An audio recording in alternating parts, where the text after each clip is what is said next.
Hi, it's me again with Corel Draw Tips and Tricks. And somebody sent me this photograph and a file, and he used what he said, a double drop shadow to make it a little bit darker, and it came out outstanding.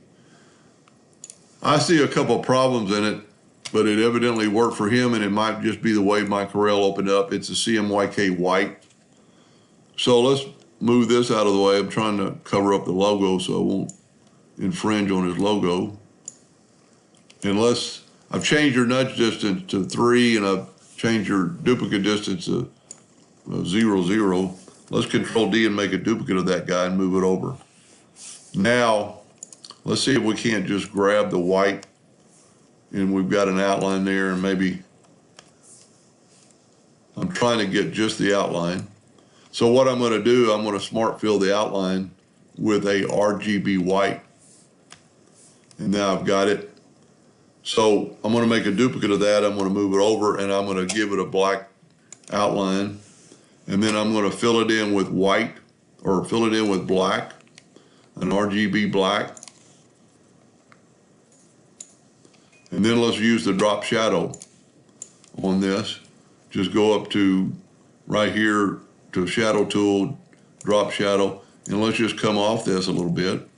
And then if you slide this to the right, to the black, it'll make it blacker.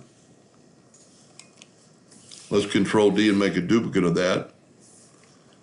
And I really think that's all you'd have to do, but let's take our other one and Control D and move it over like 3 times. And let's fill it in with black. Won't be able to see it, so we'll right click, put an outline. And then fill it in with black and nudge it over. And this should still be a white, RGB white, but I'm going to take away the outline. I just got to remember where it's at. Now let's take the drop shadow, same tool, let's go a different direction. It shouldn't really matter, but let's move it over the right. And let's see if we can tell. Yep, look at the difference. Now, our white one is here somewhere. There it is. I'm going to move it over and then go up to Object, Order, Front of Page. So now you have a RGB white with a drop shadow and no outline around the. This should really engrave good, because this should not. This will be black and then it's going to fade to a gray, just like on the cup.